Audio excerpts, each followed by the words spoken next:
the women's team shoot finals up. So the first round is for the bronze, which will be Great Britain versus Australia. Great Britain on the left, Australia on the right, and they've been such rivals over the years, these two nations, not just in cycling, in so many of the different sports, especially at the Commonwealth Games level and right through to the Olympics as well. Great Britain with a slightly faster start, 0.7 of a second, quite significant, very early on, Nettie, but 0.7 faster in the first half a lap. That's a lot. It's a big ask for the Australians to try and get themselves up here and beat Great Britain for bronze, though. The gaps seem to be opening up fairly quickly, but it's now hovering around 2 seconds, although from this position on the track, Great Britain would be able, in their peripheral, to look across and see that they are fairly in front of the Australian team. Go through the halfway point now, 2.4 seconds, comes back a little bit, 2.2 now. So Australia really starting to dig deep to try and bring this back. Inside the final kilometre now, 3.5 laps to go for Great Britain as they go down the back straight. Australia now getting to the middle of the front straight as they come through. The time hasn't blown out, but 2.8 seconds now with only a couple of laps to go, 3 laps in fact. Concerned look on the face of Cameron Meyer, but it's only 1 lap to go, so they should be able to get around now. They were starting to get a little bit messy just in the last couple of laps, Great Britain, but the gap is significant. 3.8 seconds with half a lap to go. So the bronze medal will be going to Great Britain, and Australia just trying to finish things off. Cross the line, reasonable time as well, 4:14.028, and that'll get them the bronze medal. The Australians coming across the line with a 4:18.7, so a little bit slower than they did in the previous round. Race for the gold medal up next. New Zealand, the fastest team in the first 2 rounds, qualifying and then the first round. But only 1 second behind them in the previous round was France. Race for gold in the women's team pursuit. Underway, 16 laps of the track. Favourites here, New Zealand, but France were not too far behind in the previous round, so this could be a really close race. And those UCI points to qualify for the World Championships, so very important to get a good result here at the Nations Cup in Jakarta. Fast start by the French team, just slightly quicker than New Zealand at this point. Early going though, only a couple of laps into the race. Now the New Zealanders starting to bring it back a little bit. They've been so smooth in the first couple of races. Very close at the moment as they come down through the first kilometre. And a 107.4.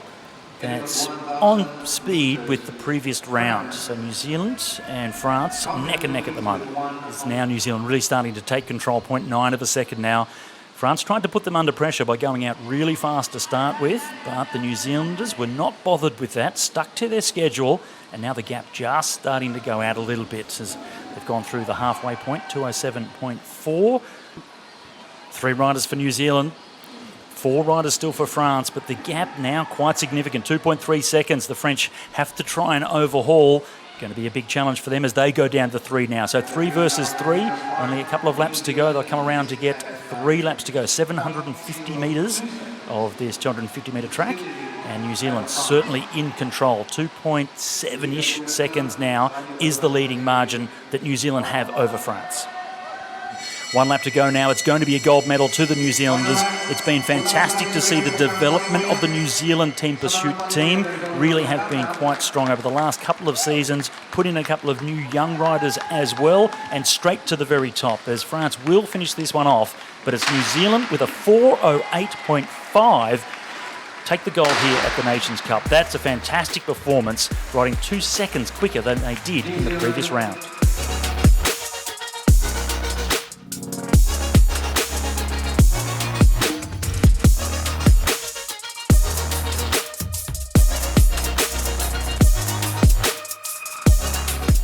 So the men's team pursuit finals. This is the race for the bronze medal, and it's Great Britain versus Australia.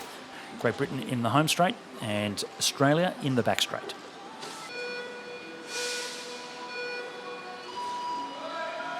Clean start this time. We see Bledon just dive down the track to get onto the wheel of James Moriarty. Now let's focus on the bronze. What can Great Britain do versus the Aussies? And they've had a really good start. Half a second up now for Great Britain over the young Australian team. It's neck and neck with 1 kilometre in. We've got 3 kilometres to go. Really close, isn't it? 0.2 of a second now. So Great Britain with the faster first lap. Now the Australians getting themselves up to full speed and just starting to get in front. We've got 4 laps to go coming up, Scott. This is an exciting last kilometre. Here it is, 4 laps to go. Final kilometre for the riders. And Great Britain doing everything they can. They are starting to come back a little bit. So the timing has gone off the screen, but I can tell you Great Britain are starting to come back into this. Really close between these two now. Look at that, almost a dead heat coming into the final couple of laps. And a little bit of a crack starting to show in the Australians. The third rider leaving slight gap between him and the rider just in front of him. Oh, he's just made it back on. That's all right. Oh, come on. Oh, I know how that feels. It just hurts so much. It's such a fine line. But, oh, it looks like we're changing. We've got Australia a 0.2 behind Great Britain. So it looks like the momentum has changed. And we come around now, 1 lap to go, and it is Great Britain that have fought themselves back into this race. It looked as if Australia were going to come away with the bronze medal, but it's the World Championship stripes of Ollie Wood on the front of the British trio that are dragging them back around and into the bronze medal. So Great Britain, fantastic comeback from them to take the bronze over the very young and impressive Australian squad coming away with 4th. So a great race from both teams. Couldn't pick that one until the last lap. Race for the bronze out of the way. Now it's the race for gold and silver. Denmark, the favourites, coming in with the fastest previous time, 3:46.7, up against New Zealand, not too far behind. No changes for Denmark. They are the favourites on the left, but we've seen how close the racing is. So much can change, and they are racing on a knife's edge, putting absolutely everything into each performance when they get onto the track. Now it's do or die. Denmark versus New Zealand. Quick start by the Kiwis though, the New Zealanders putting a bit of pressure onto Denmark, so they've decided to go out really fast and try and put that extra pressure on Denmark and try and crack them. Sometimes it doesn't go that way. You may end up cracking yourself if you go out too hard. Switches over now to Denmark. So a fast start from New Zealand, but Denmark's starting to get up to full speed. They've just now gone into top gear and they want to bring this one home and take gold. We know that both these teams are laying everything on the track at the moment. You can see the body language. Look at that first rider in the front of the New Zealanders. That's Kirkzu. Absolutely leaving it down. So he was the starter, and it's a peel off from Denmark as well. So Denmark down to 3. It won't be long until New Zealand are also in the same situation. That is indeed on the other side of the track. That's what's happened. Big effort from Aaron Gate from the New Zealanders trying to bring themselves back into the mix. 2 laps to go now. 500 metres left of racing here in the final of the Nations Cup in Jakarta. Men's team pursuit. Denmark, the favourites coming in. They had the fastest time through the rounds, and now they're showing it on the track. 1.4 seconds is the gap. Final lap now for Denmark, and they are absolutely motoring. New Zealand's not out of it though. They've brought back 0.4 of a second in that last lap, and really trying to bring this one home. Closing down again. I don't think there's enough time for them to get back. There isn't. Denmark will get to the line first. 3:49.2. Gold medal go to Denmark, and a courageous effort from New Zealand to almost bring it back.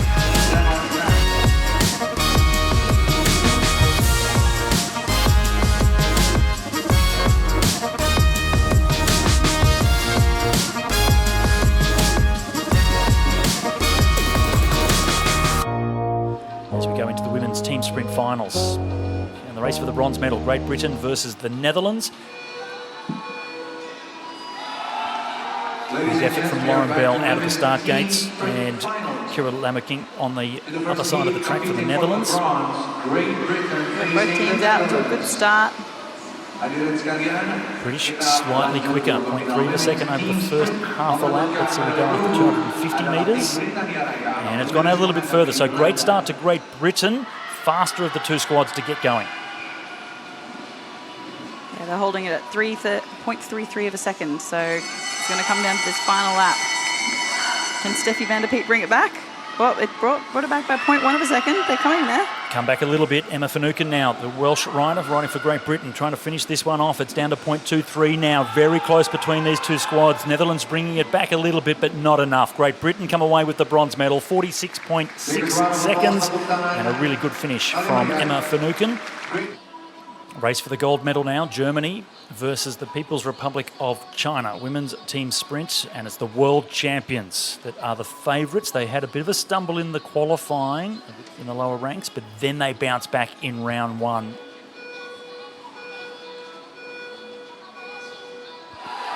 China versus the world champions, Germany, and Paulina Grabosch getting the Germans up and going.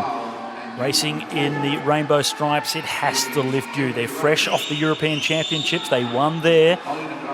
So they have good form as a combination. They've had good form for the last couple of seasons, but it's China with a super quick start. 0.2 of a second faster than Germany. We saw that in the previous round as well. Germany with a bit of work to do now to bring this one home. Gone out to 0.3. Are we looking at an upset? Wow. Emma Hinzer, the world sprint champion from previous years. She's brought it back a little bit. Very fast second lap from the Germans. Emma Hinzer brought them back into contention. Now it's Friedrich down the back straight, and they've gone in front. Half a lap to go, and it is the world champions. They're going to fight themselves around to the line to just get the win. Well, they're saying it's a dead heat. An absolute dead heat. It did look as if the Germans were getting themselves on the right side of the dial to come home and get the win. And this is the finish. No, I think we have an error. Yep. I think there is an error because you can see there Germany clearly in front. So it did look as if it was going in the right way. Germany, the world champions, coming away with the gold medal here in the women's team sprint at the UCI Nations Cup in Jakarta.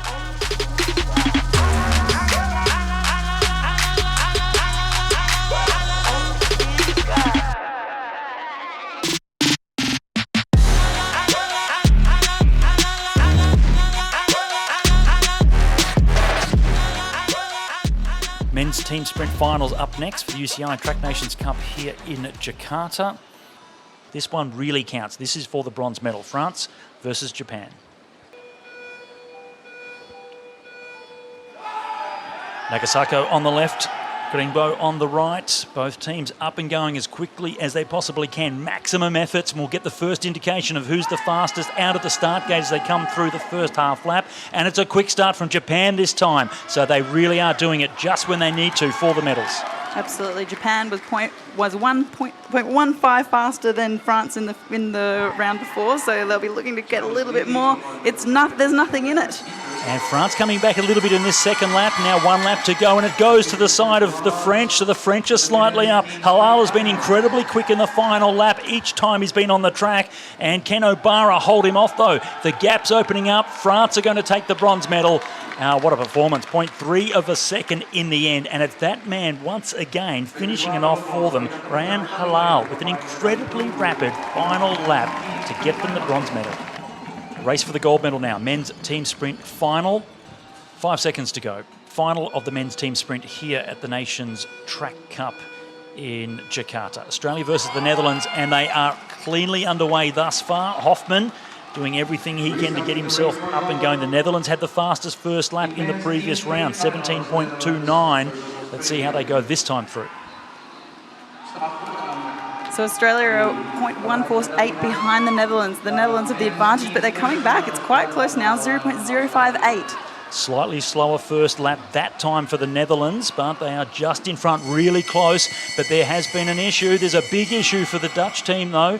We can see them swinging up, and their third rider had a big problem. So they've got to the line with a lap to go in the front, but it's the Australians that are continuing. The third rider for the Netherlands having a major issue, and that has gifted the win to Australia. So some controversy here in Jakarta and at Edmondson. Yeah. Aussies coming away with the gold medal, and look at that, just shock. Absolute looks of shock on the faces of the Dutch. Let's see. Okay, so this is the swinging out. So that's the end of the first lap. Yeah. Okay, so first lap completed. Levriesen with Hoogland in third position. And then somewhere through here, there's been an issue with the back wheel. You can just see there's something happened to Jeffrey Hoogland's bike. Yep. And he has then swung up the track. Regardless, Australia completed the 3 laps faster than the Dutch. So they are the gold medalists. Silver medal now going to the Netherlands, but they'll be certainly disappointed. There's very dramatic scenes, but here we have the Australian team gold for the men's team sprint. They'll be very happy with that.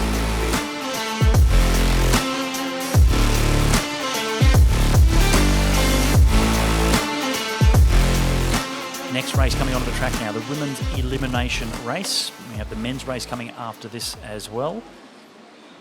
And this is such an entertaining race. And it's the one race in cycling where you don't focus on the front of the peloton each time they come around. It's to the back of the peloton. Oh, and a problem here for Fidanza as well. We can see some spokes taken out of her front wheel. So they will neutralise the race. This was going to be an elimination lap. So every 2 laps, the last rider across the line eliminated, but with the mechanical issue that we saw with Fidanza, Yep, so she's allowed 5 laps out with a mechanical, so she could take her time, but she obviously is all right. They've changed something around. Swapped her bike over, that's what they did. That's why she's up and going. Yeah, so she'll have some pain in the legs, I think. She's going to have to get out of that position and move up and around the outside. You've got Sophie Edwards, the Australian, just in front of her, so they're going to have to move forward if they want to get out of the danger zone.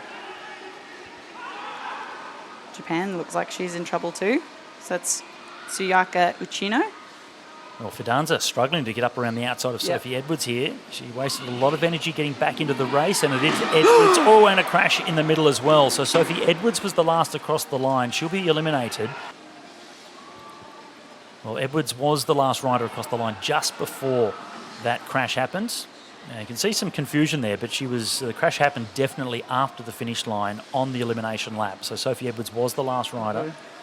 This actually helps Fidanza as well now. She can actually get her heart rate down a little bit. We can see clearly. And as they get deep into the race like this is where a bit of fatigue starts to come in. And if you get a little bit lazy because you're tired, it's easy to back off after an elimination and find yourself caught right at the very back again, desperately trying to sprint up around the outside. As we can see here, once again, this is the second or third time now we've seen Bertu trying to come through. She does get there, but it's costing her a lot of energy. That was Japan, Uchino. She didn't look like she had much in her to fight that last one. A little bit more room to move now. With only 5 riders, you can see the gaps opening up a little bit. The tactics really starting to show between these riders. Wollaston coming up around the outside from New Zealand. Playmakers still continuing to be on the front, and it's Fidanza in a bit of trouble, but... Berthaud from France stuck with nowhere to go on the inside. Near Evans and Fidanza over the top, and Berthaud from France, next one to go. Ooh, this is going to be hard for Wollaston now because it's all strung out. She's coming from behind. She has to go 3 wide around this bend. And you can see really the body language starting to struggle. Has she got the speed to come over the top of Fidanza? Very close. She does indeed, though. Fidanza. Then there were 3. So the medals are now left on the track between these 3 riders. What's the order going to be?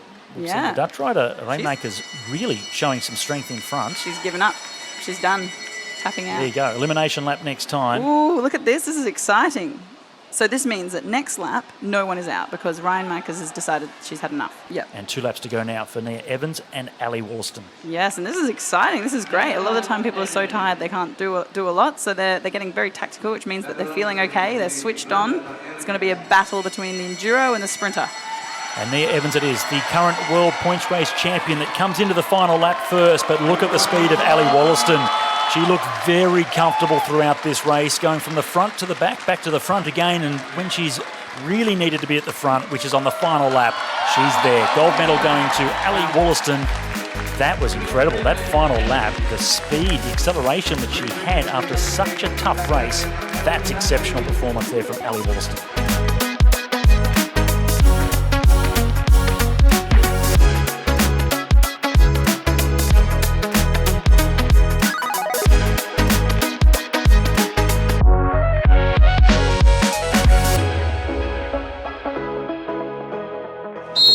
See how it's a desperate push to get them going because it is a fight for position right from the start.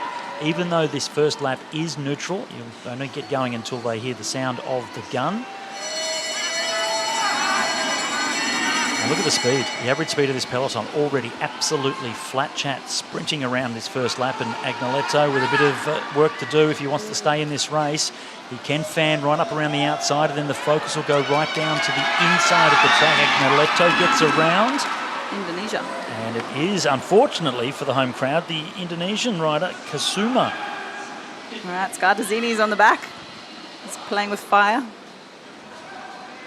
Silver medalist in the Madison at the 2021 World Championships. Let's see how he goes on his own on the track this time. Part of the Team Pursuit team with the Italians, and it's not going to be good enough. Oh, that was surprising. I thought he was going to speed, but no, left it a bit late. Michele Scartazzini from Italy, the next man to go. Next elimination. 8 riders left in the race. And the 2 Japanese riders, one from the trade team, one from the national team on the front. And we focus towards the back. And once again, the Portuguese rider. Oh, he's moved up on the blackboard though. Oh, I think it was... I reckon he might get in trouble for that. You're not allowed to increase or improve your position by riding on the duckboard on the inside. So there we go. That's why. But it's tempting. Yeah, well, George Jackson be happy because he was the last rider across the line, but disqualified, of course, was Matthias. All right, Thomas Badat at the back of the bunch with the fluoro helmet. He'll come with a bit of speed. Whether he's got enough, that's the question. And if he does have enough. Reinhardt headbutting. Looks like Reinhardt's out. It is Teo Reinhardt. You can see, look over both shoulders just to see if he was last or not. And disappointment for there. He looked like he was going really strong, just caught in a bad position. All right, bell's ringing again. Thomas Badat from France on the back. The Japanese, there's 2 Japanese riders still in there. Look over the shoulder there from Jules Hesters. Realise one rider is still behind. And a lot of focus on Thomas Badat. Can he get over the top? And no, he won't. Eliminated this time. So down to 4 riders. Hesters survives. 2 riders from Japan, so great riding from both of them. Also the points race world champion in Yuri Harvick, who has decided to go through and to the front. Jules Hesters straight onto it, leaving a nice gap in the slipstream. And Kuboki is not being able to join these 3. So these 3, they'll comfortably get themselves through. So in terms of time, they're getting a little bit more rest than they would have had previously.